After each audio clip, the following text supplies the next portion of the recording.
আসসালামু আলাইকুম। কেমন আছেন আপনারা? আশা করি সবাই ভালো আছেন। আলহামদুলিল্লাহ আমিও ভালো আছি। আজকে বানাবো ব্যানানা পুডিং আর কি কলার পুডিং বানাবো। খেতে এত দারুণ আর এত মজা, একবার না বানায় খেলে বুঝবেন না যে কত টেস্ট। তো চলেন যাই। এখানে আমি ব্লেন্ডার নিয়ে নিছি। ব্লেন্ডারে আমি 4টা কলা দিব।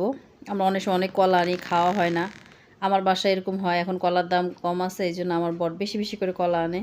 তো বাচ্চারা খেতে খেতে অনেক সময় বিরক্ত হয়ে যায়। চিন্তা করে কলা দিয়ে তো কত কিছু বানানো যায়। কলা দিয়ে কিন্তু পুডিং অনেক মজা লাগে। আমি বানাইছি, তো এখানে 4টা কলা দিছি। আমি 5টা ডিম দিছি, আপনারা 3টা ডিম দিয়ে চালাইতে পারেন।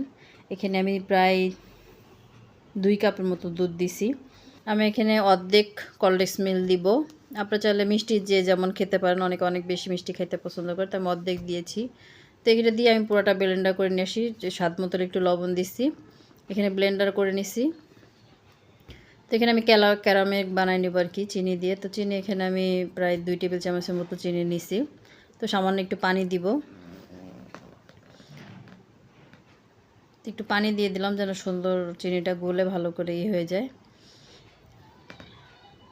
তো আমি একটু লেড়ে দিচ্ছি। আমি এটার ভিতরে এই পুডিংটা বসাবো, তো এটার ভিতরে আমি চিনির ক্যারামেলটা বানাই নিতেছি। আপনারা অন্য কিছুতে বানায় তারপর ঢেলে দিতে পারেন। দেন কালারটা চলে আসতেছে। তো আমি এটা ঘন ঘন লেড়ে দিচ্ছি।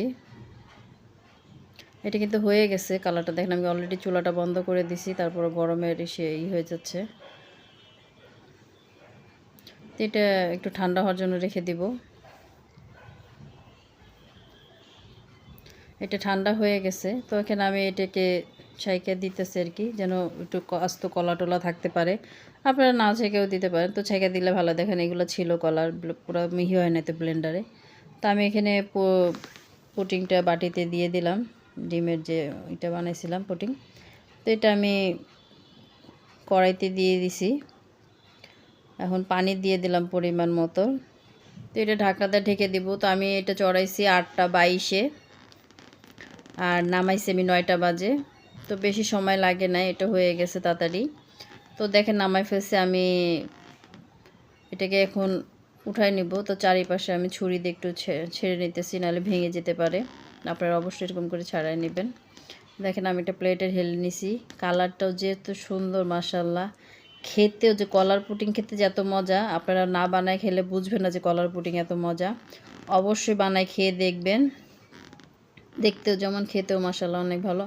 আমার বাসায় তো আমার বাচ্চা অনেক পছন্দ করছে। আমি আশা করি আপনার বাচ্চারা, আপনার ফ্যামিলিও পছন্দ করবে। অবশ্যই বানায় খেয়ে দেখবেন। যদি আমার ভিডিওগুলো আপনাদের ভালো লাগে, দেখেন আমি কেটেও দেখাচ্ছি। কালারটাও যেমন সুন্দর, খেতেও কিন্তু তেমন মজা। যদি আমার ভিডিওটা ভালো লাগে, প্লিজ লাইক শেয়ার করে দেবেন, সাবস্ক্রাইব করে দেবেন। আশা করি আমার সাথে থাকবেন। ভালো থাকবেন। আল্লাহ হাফেজ।